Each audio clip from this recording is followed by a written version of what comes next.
sign of soul. You called out the devil in me. Did you build up a wall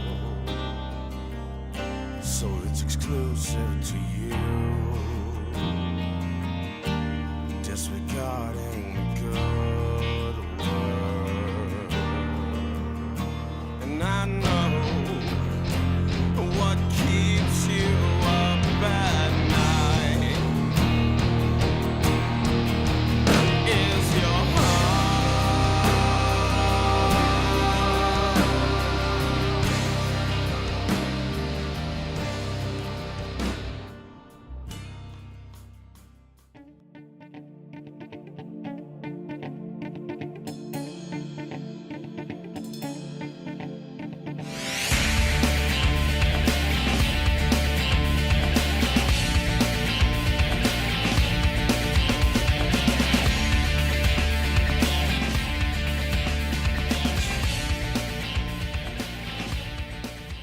Today we're doing a solo hike survival situation. We're going to simulate a sprained ankle, something that could easily happen. I've seen it almost happen to many of my buddies out here on these hikes. Put your foot on an unstable rock on the trail or off the trail and you hyperextend your ankle, and it could be very painful to walk on, and that can multiply your time getting out of here. So we're going to address that first off. The most important thing to remember when faced in any extenuating circumstance where you know you're in trouble, an acronym that I always remember, try to keep in mind, is SAFE. S-A-F-E, because we all want to be safe, right? So the first thing, the S, stands for stay calm, don't panic. Get your mind right and tell yourself, do whatever you need to do to know that you've got this under control. And the worst thing you can do is panic in this situation, because that could lead to illogical or rash decisions that may increase your odds of not making it out of here safely. The second thing is assess the situation. You might take inventory of your pack, take a good assessment of the terrain around you that you're in, assess your own medical well-being at the time. In my situation, we've got a bum ankle that we're going to have to address. So we know we need to fix that before we can go any further. The third, F, is for fire and shelter. They both go together. So once we get the first two knocked out, we need to start thinking about looking for a place to bed down for the night that's out of the elements. We can protect ourselves as much as possible and gather materials if we need to, if we've got the ability to, or make do with what we've got on our person. And fire and shelter go hand in hand. You can get by with one, but ideally it's best to have both of those things. And the fourth, E, for exit. Once we've took care of calming ourselves, assessing our surroundings and our person, we've got our fire and shelter took care of, we can start to think about our exit. E for exit. S-A-F-E. So I'm going to kind of take inventory of my pack here and also address this ankle.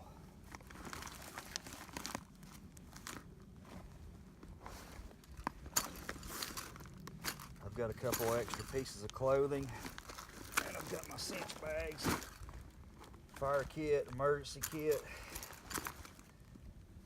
So before I can go any further, I'm going to need to address this ankle situation.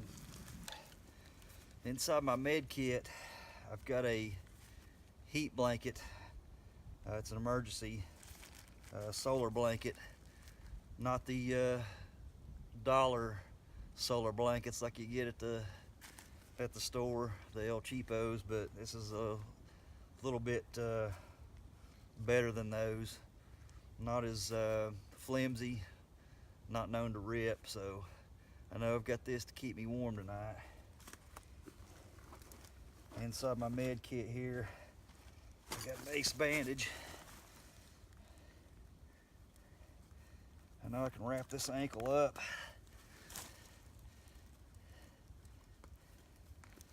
Give it some support.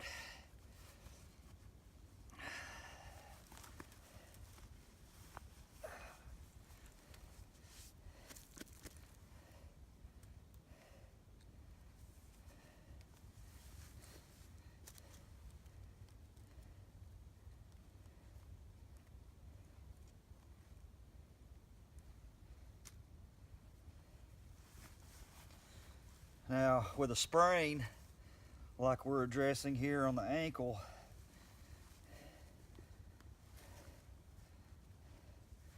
normally we would go by the RICE, R-I-C-E. That's rest, ice, compression, and elevation. We don't have any ice out here, I mean, other than the stuff on the ground, so we can get by with 3 out of 4 and be okay. So I'm gonna need to stay off this ankle as much as possible.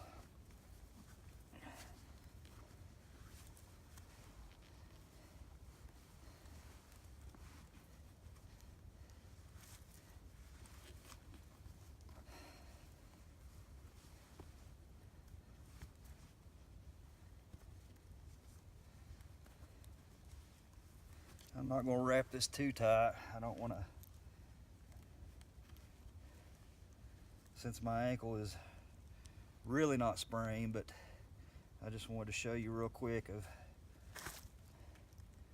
how I would wrap this thing. Try to keep from injuring it any further.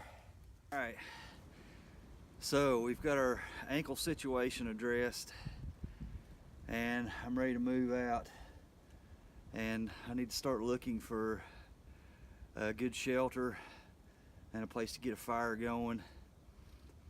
With what I have in my pack, I've got a poncho and I've got that space blanket. Other than the extra clothes I got, that's it.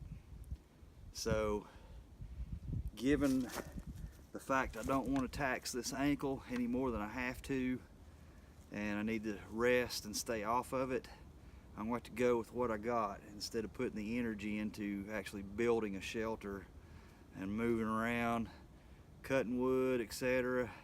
I have a few tools on me. I've got a couple knives and I got a saw, but yeah, I'm going to go with what I got. So let's find a place to make our shelter and hopefully get a fire going.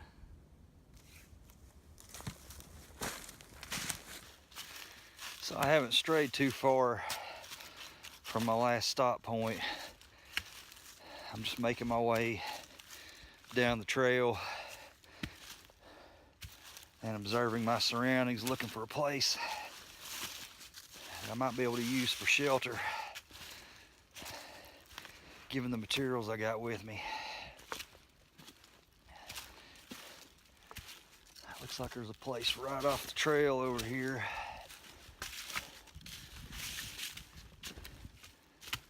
But we're still exposed.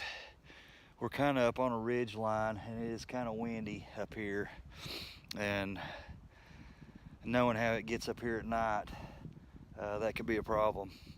So I'm gonna keep looking and look for something lower, like in one of these little valleys off to the side here. I've kind of got lucky.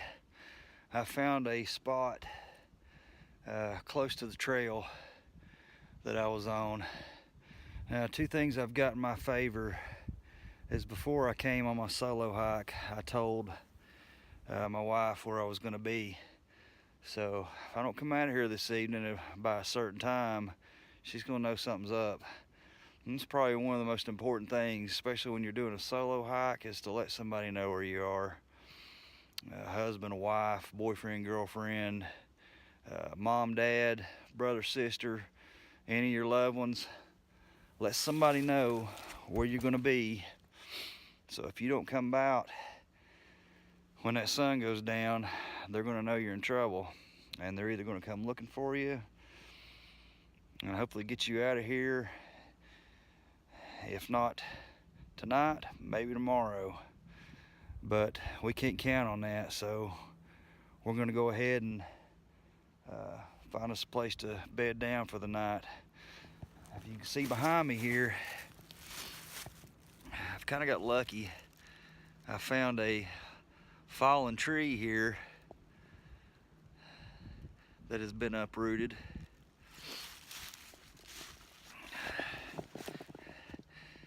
Goes down the length that way. I've got an ample source of firewood behind me, so I shouldn't have to do a whole lot of work. And this spot right here, I couldn't ask for much better. I've got one side covered already from the wind, elements, and then I've got I'm really gonna spray my ankle here. This tree right here goes the length down that way. I can use that as another barrier, or maybe even a firewall to reflect some heat back into my shelter. So I've cleared away a lot of the ground. Is still wet and moist there. I'm gonna have to find some bedding. Something to insulate me from that moisture on the ground to keep what little I do have dry. So I've pulled all the wet leaves back, and hopefully with the remaining sunlight I've got left, that'll dry out a little bit, and I'll get all my prep work done in the meantime. So let's get to work.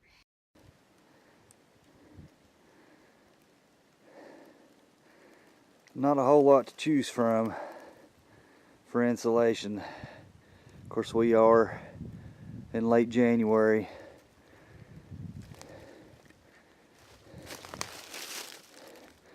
So other than dry leaves, this may be my best bet. Found a down mountain laurel here, so I'm going to try and get some of these leaves rounded up. Maybe use some dry leaves in combination, and that will be my bedding.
I managed to gather enough firewood to get me going. Obviously that's not going to be enough to get me through the night, but this is a good start. And I try not to waste too much energy working with the saw or the knife. I've been just concentrating for about 15-20 minutes on the loose, dry, dead stuff that's on top of the ground. All I gotta do is pick it up, maybe break it a couple times, and This is what I got. Tried to saw him one, I was like, I started to break a sweat, honestly, and it's cold already. But, and it's gonna get cold tonight, so I don't want to be sweat soaked when that sun goes down and that temperature starts dropping. So I think it's time to start getting my cover, my shelter up. So let's get on it. As you can see here, I've got a military grade poncho here. Snaps together on both sides. There's the hood. And this is my go-to for covering wet weather. For obviously it's a rather large poncho, so if it needs to go over me and my pack, it will. But the great thing about this, you can unbutton it, and it's got these heavy-duty grommets on the corners and on the sides, so this will double as a shelter cover. I cut me some steaks here. Just notched them a little bit.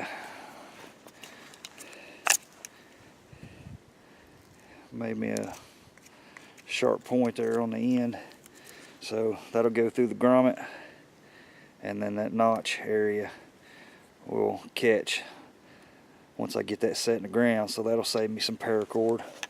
I may need it for something else.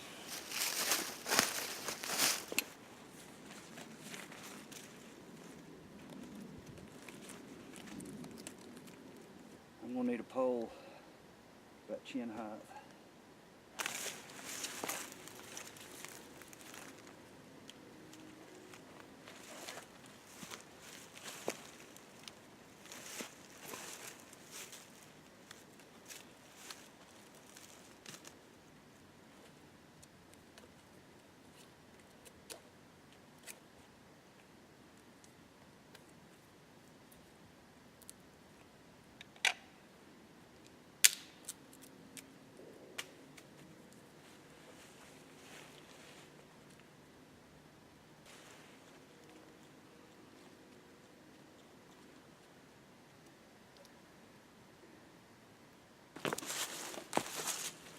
Alright, we've got our shelter situated. It's time to get us a fire going here. That sun's creeping down.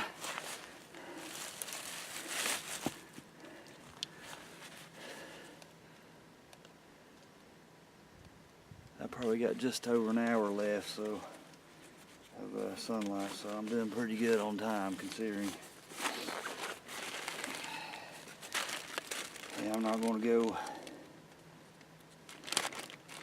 all crazy on the fire here.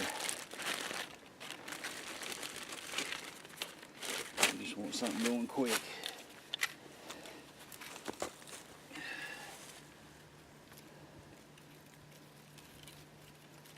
Take some of this little stuff.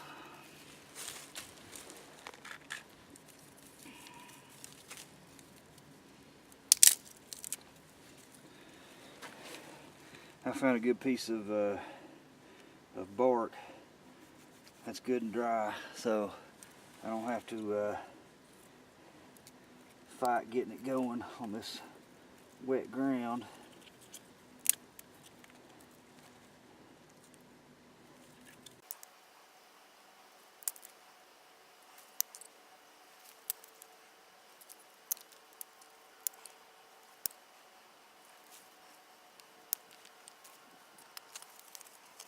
A little toilet paper roll.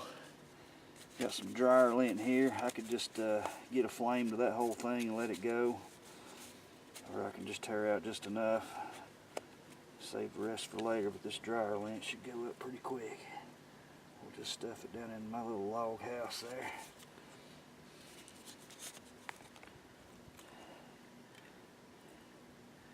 Put the roof on.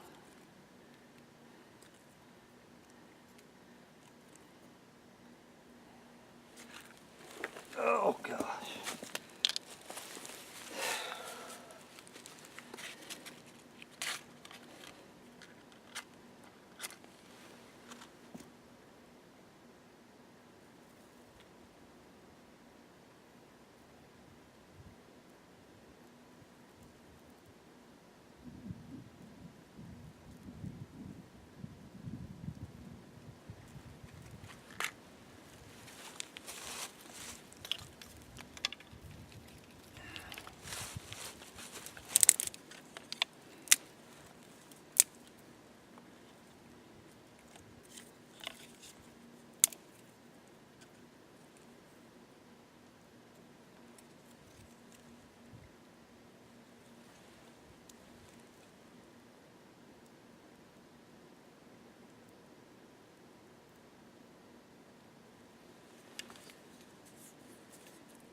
Looks like she's off to a good start.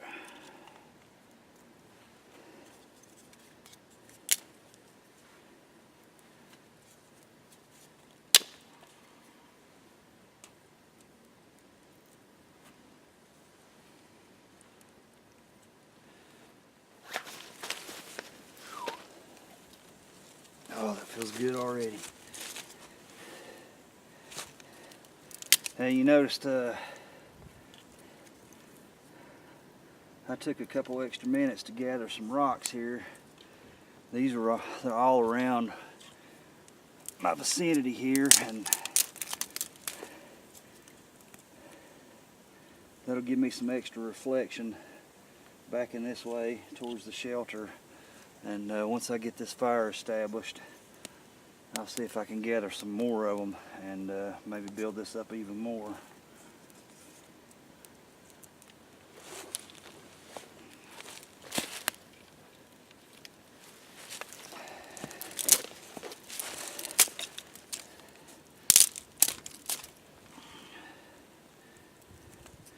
But priorities are first. As soon as I get this baby good and roaring, I'll start getting my wood for the night, so I don't have to get up and keep searching for more resources to burn.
Alright, my friends.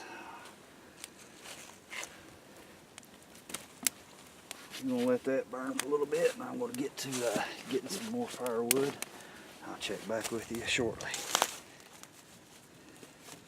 So we've got our little emergency solar blanket bivvy.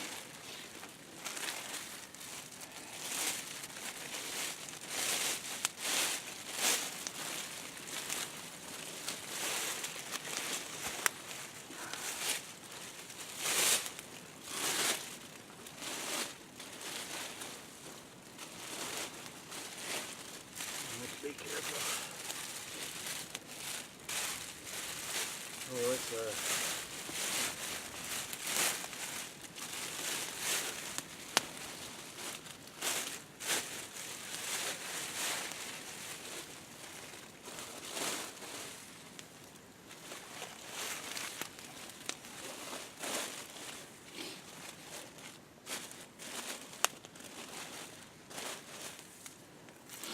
Well,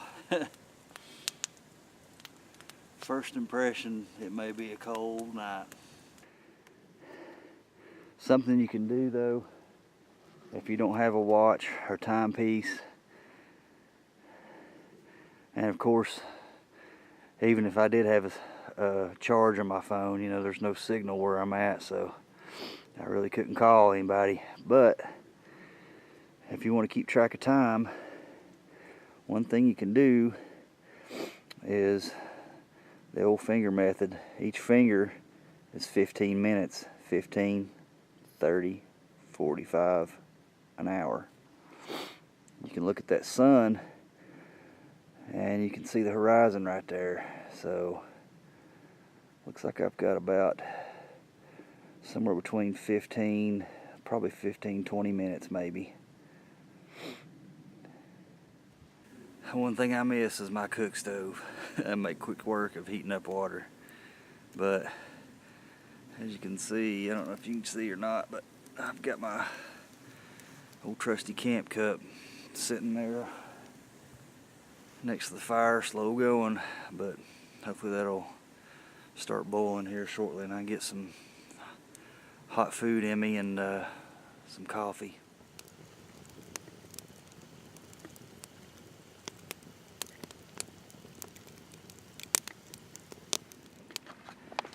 Got a good fire going. I'm pretty much situated. Got some hot food. I've already finished my coffee.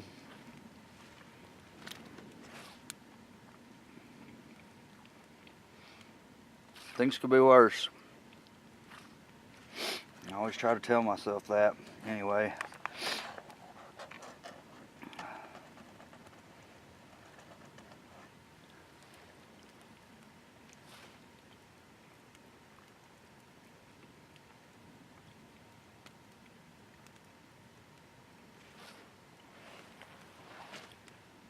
The most important thing to remember when you're faced with a situation like this where you have to stay unprepared overnight, you're caught off guard, is you can't quit. You gotta keep climbing out of that hole.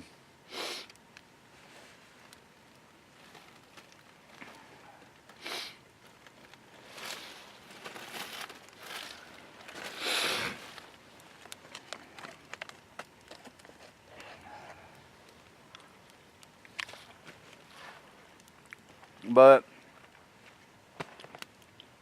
if this situation were real, the cards would definitely be stacked in my favor. Somebody knows where I'm at. I took all the necessary steps to make sure that I can get through the night without any problems. I'm not exposed. I've got heat. I've got food. I got I probably got about 24 ounces of water left. That'll get me through the night and the morning.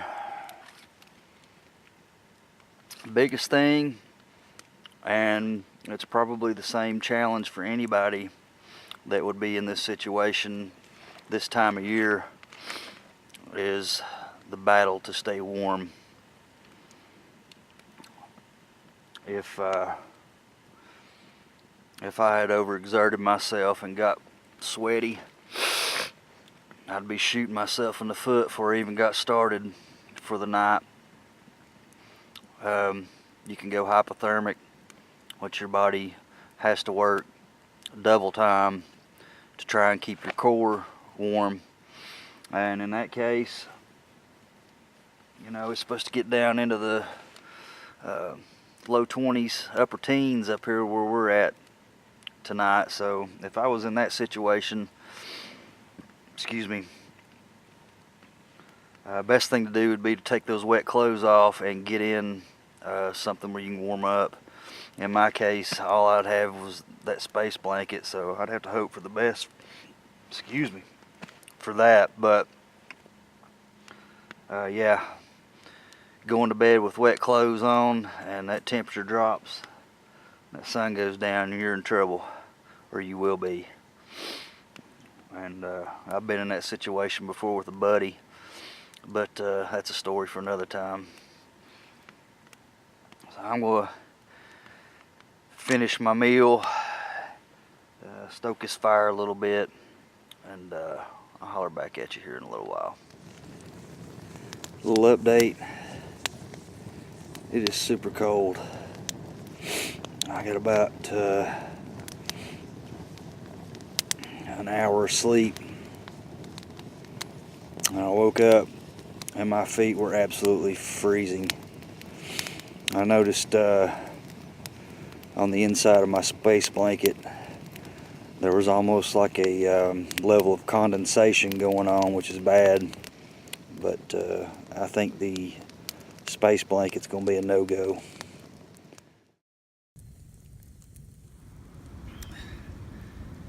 Last night was quite eventful, but not in the way that you might think.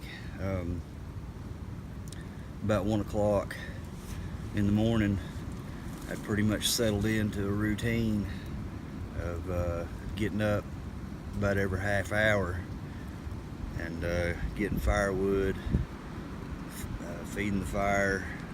I had to burn a lot more wood to keep that fire warm enough to keep me warm under the poncho shelter there. But it did do the trick. But about 1 o'clock, I came to the realization that my batteries were pretty much kaput, and I had to make a decision. Do I stay and not be able to finish the video, or do I pack up, go home, recharge the batteries, and come back out here this morning to finish up? And obviously I'm filming, so that's what I ended up doing. The coal was just too much, I guess, for the juice I was using on my cameras. I did a lot of filming yesterday, and it got down to about, I'd say about 21, 22 degrees probably up here last night, and it just killed my batteries on everything, and I started losing my lights as well. So yeah, it is what it is, I guess, but I'd already got my answer by that point, and we know that the space bivvy, big fat thumbs down. I'd say for you know, it's better than nothing, obviously, and it's better to have one than not have it. But to depend on it solely as a device to keep you warm when you're laid out trying to get some sleep, that's a no-go. Not in these temperatures. That ground was just ice cold, and it sucked the heat out of everything. And but I will say I'm very happy with the my poncho. This is the first time I've used it as a shelter, and I'm very happy with how that thing performed. I'll definitely be keeping that in my gear pack, both for day hikes and obviously for the big trips as well. But yeah, that's where I'm at. Had to go home, charge batteries. I got a couple hours sleep while those things were charging, and came back out here just before sun up, and here we are. Got me some coffee, got me a fire going again, so I'd say mission accomplished. You know, that's what we do. And, you get thrown a curveball, we adapt and we overcome. And my goal was to test this this sleep system out, bare bones, and get this video made, and that was priority one. So I just want to keep things as transparent as possible with you guys. I'm not going I'm not going to act like I stayed out here all night and, you know, put on some kind of charade. You know, it is what it is. But anyway, I want to thank you guys for tuning in. Thank you for your support with the channel. And if you haven't already, hit that like button. I welcome you to subscribe to my channel, hit that notification bell. And till next time, keep climbing that mountain. We'll catch you later.